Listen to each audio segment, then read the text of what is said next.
The studio lights glared against the polished floor, bouncing off the sleek black tables set center stage.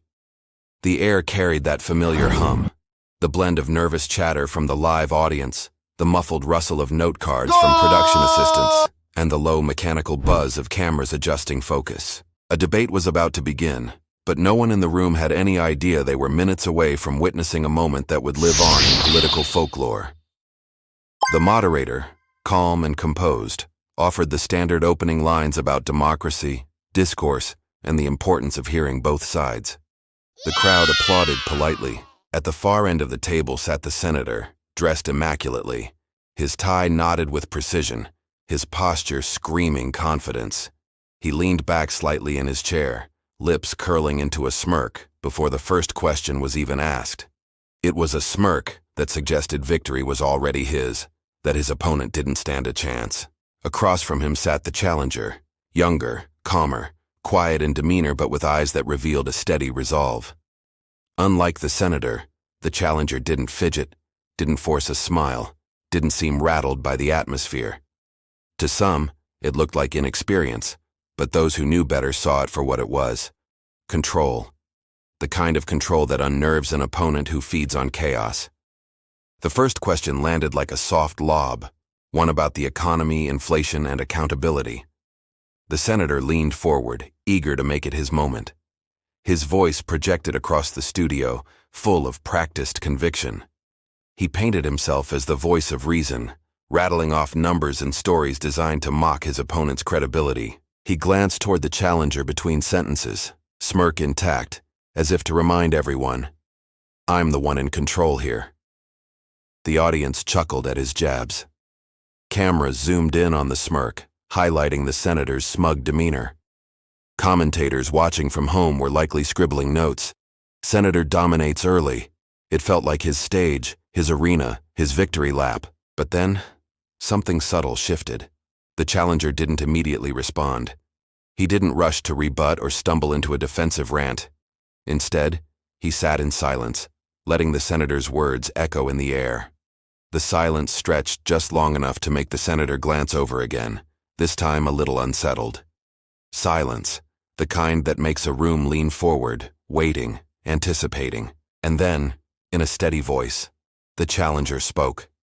Not loud, not fast, but with a precision that cut sharper than any statistic or rehearsed one-liner.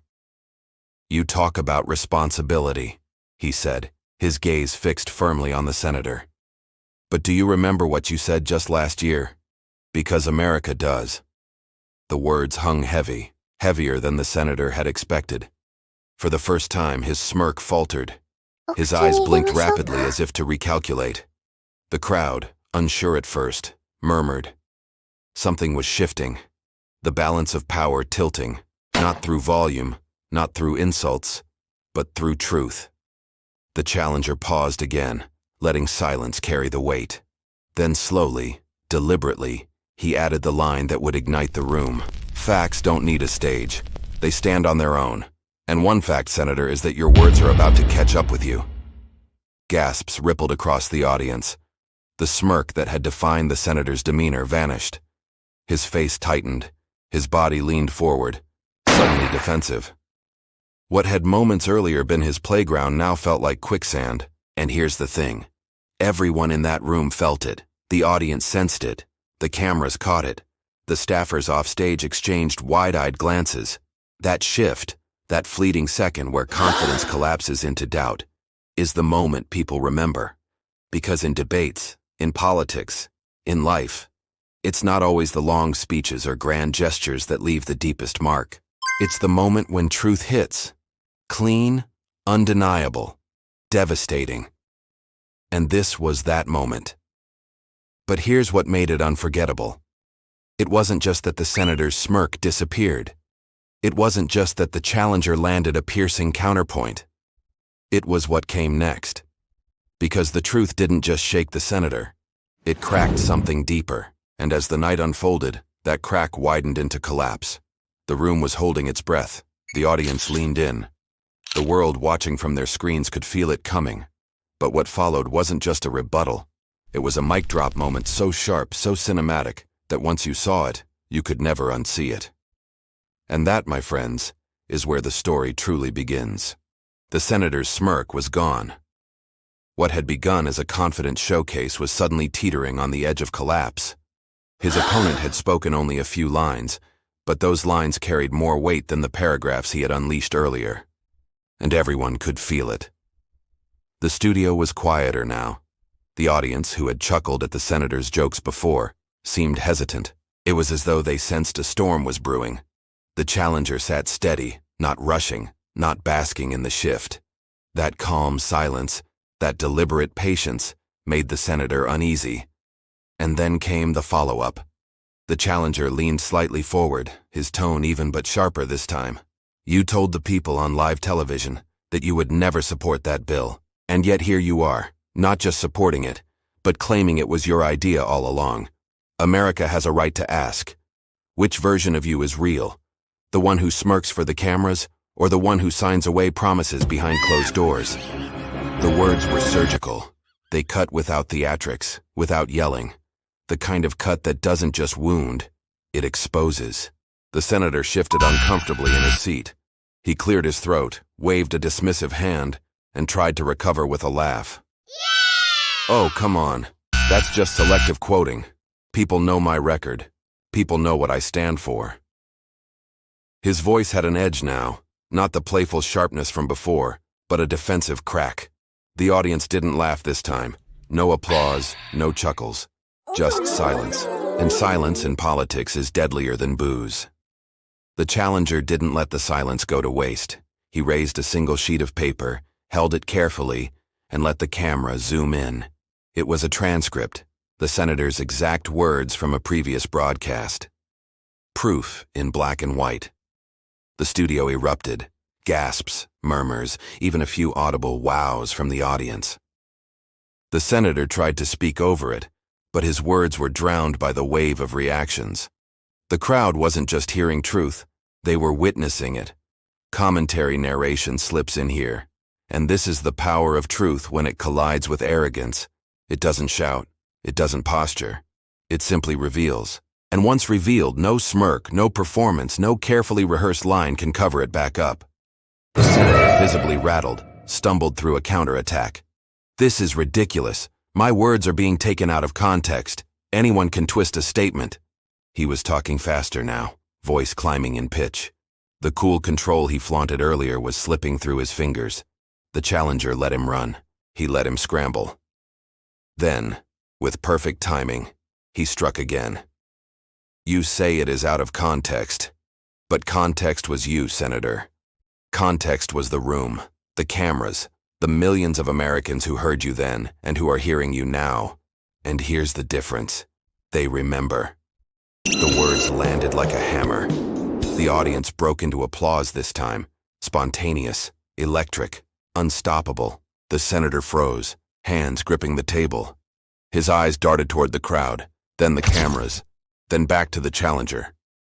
For a man who thrived on perception, he was realizing perception had turned against him in real time. And in that moment, the moderator, neutral until now, tried to regain control. Gentlemen, let us stay focused on policy, not personal history. But the damage was already done. Policy was irrelevant. The truth had already spoken louder than any statistic. The challenger sat back, folded his hands, and delivered the simplest line of the night. The record is clear.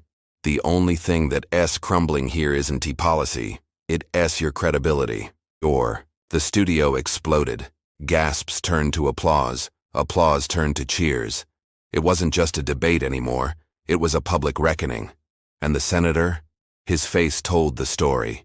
The smirk that had opened the night had completely vanished, replaced by something rawer. Panic. Narration layered over the moment. Confidence can fill a room, but when truth enters, confidence shrinks. And tonight, in front of cameras, in front of millions, the truth had walked in. But here's the cliffhanger. That wasn't the final blow, not even close. Because what came next wasn't just fact-checking. It wasn't just exposing contradictions. It was something much deeper, a mic drop that would echo beyond the studio, beyond the debate, and into the halls of power itself. The senator was cornered. The challenger had the room. And the next word spoken would define not just the debate, but the legacy of everyone on that stage. The senator's polished image was unraveling before the nation's eyes. His shoulders, once squared with arrogance, now slouched as he scrambled for words. But scrambling only made it worse. Every defensive sentence sounded less like leadership and more like panic. The audience leaned forward in their seats. Millions watching at home could feel it too. That shift, that moment when the mighty stumble and the room no longer belongs to them. The challenger, calm and steady, wasn't just winning a point. He was dismantling a performance years in the making. The senator tried to reclaim the stage. He slammed his hand lightly on the table, forcing a laugh. Ladies and gentlemen, do not be fooled by theatrics. I have served this country with honor. I have stood for what is right, time and again. But his voice cracked on that last word. Again. It was almost imperceptible, but enough. The crowd caught it. And the challenger? He pounced. Honor, he said quietly, almost too quietly, forcing the room to lean in. Let us talk about honor. Because honor is not about how many speeches you give, or how many times you wave the flag on camera. Honor is about standing by your word when no one is watching. And when the cameras were off, Senator, your honor left the room. It was like the oxygen had been sucked out of the studio. The senator froze, caught between fury and fear. The moderator tried to intervene again, urging civility, but the audience reaction overpowered him. Gasps, whispers, some even clapping mid-sentence. The challenger leaned back, his timing perfect. He wasn't yelling. He wasn't grandstanding. He was doing something far deadlier, letting silence carry the weight of truth. Every pause was a blade, and every blade cut deeper than the last.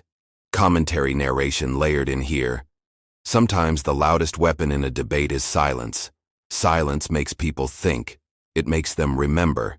And in that silence, the senator realized the truth was no longer his to control. The senator, desperate now, raised his voice. You sit there with your little papers, your little speeches, but you have never carried the weight I carry.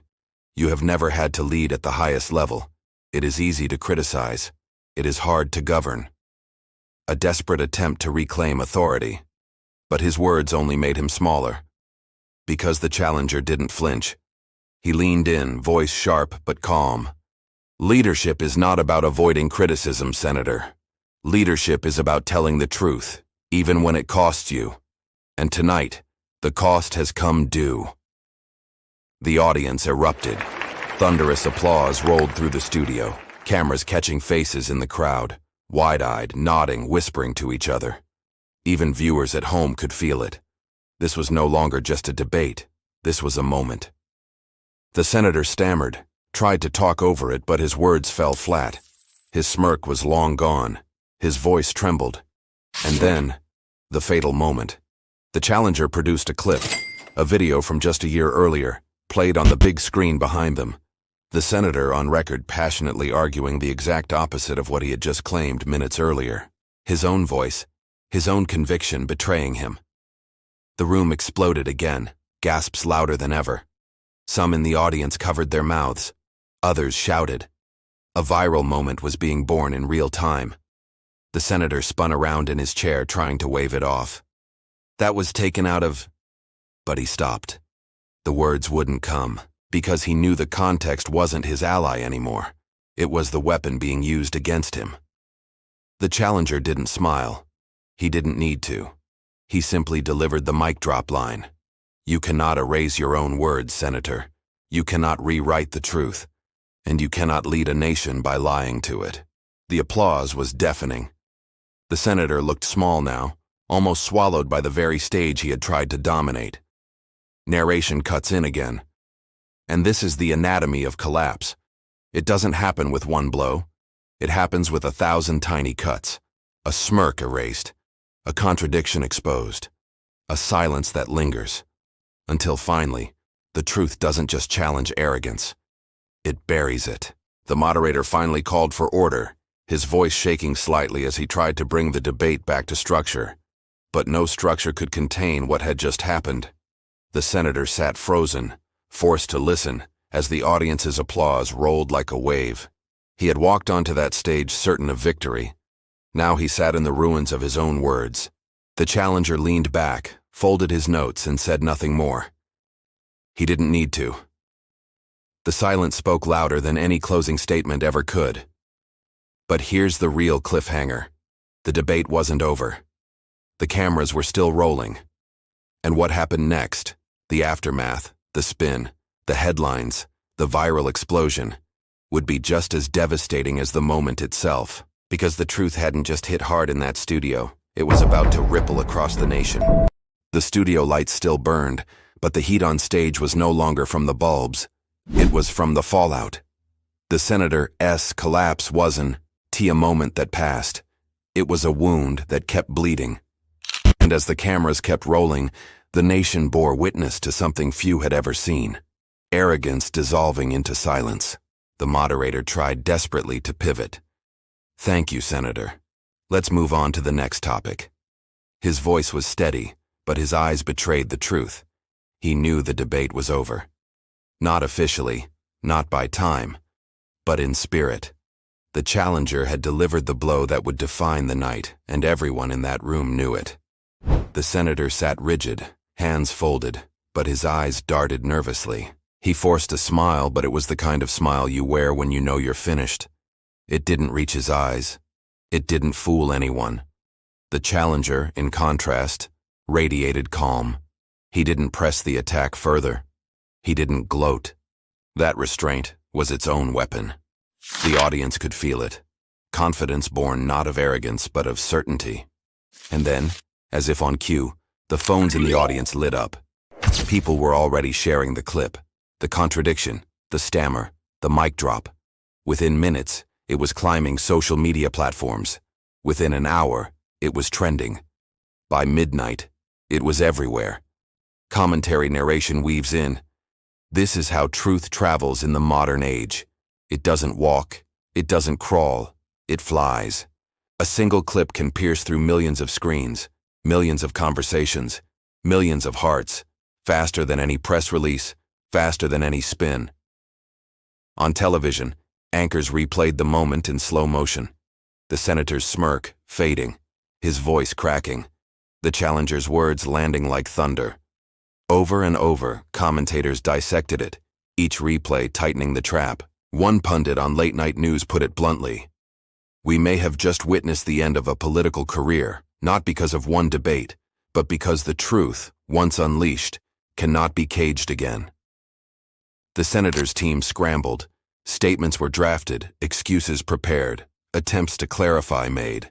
But none of it mattered. The clip was too clean, too sharp, too undeniable. His words from the past colliding with his words in the present, a contradiction no spin doctor could erase. Meanwhile, ordinary people responded.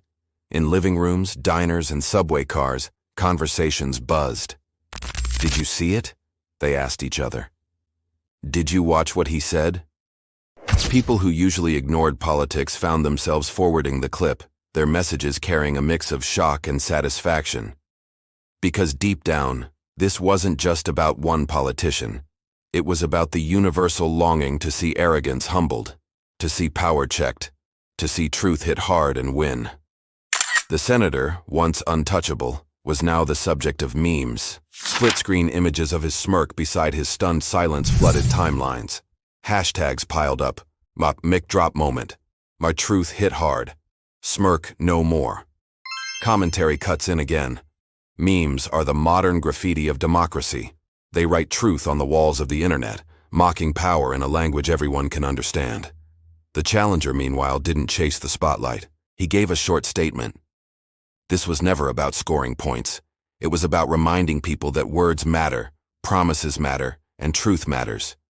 Simple, direct, and devastating. The senator tried to stage a rally days later. He walked on stage, flags waving behind him, but the crowd was smaller than expected. Even there, whispers followed him. Phones came out, playing the clip back again. He couldn't escape it. His own words had become his shadow. And for the people watching at home, there was a lesson woven into the drama. A reminder.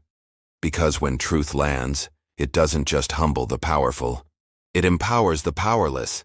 It tells every person who has ever felt lied to, ignored, or dismissed that lies cannot hold forever, that arrogance cannot stand unchallenged, that dignity, though quieter, is stronger. The camera cut one last time to the challenger, who stood with quiet resolve. No fist-pumping, no smug grin, just the calm of someone who knew the truth had spoken for itself. And that is why the moment lived on. Not just because it was dramatic, not just because it went viral, but because it carried a moral weight. It reminded people that even in a world of noise, truth still cuts through. The narration closed like a verdict. In the end, it wasn't a clever strategy that changed the night. It wasn't even the debate itself. It was one sentence, one contradiction, one mic drop moment, and it proved that truth, no matter how delayed, always arrives with thunder. The lights dimmed, the crowd's voices faded, but the echo of that sentence, the one that unraveled arrogance, lingered.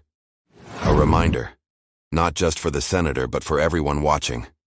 The truth will wait. The truth will strike, and when it does, it will hit hard. And as the screen faded to black, a final call to action appeared for the viewers. If you believe truth still matters, share this story. Subscribe for more moments where dignity defeats arrogance, and let your voice join the movement. Because the next mic drop moment might just be the one that changes everything.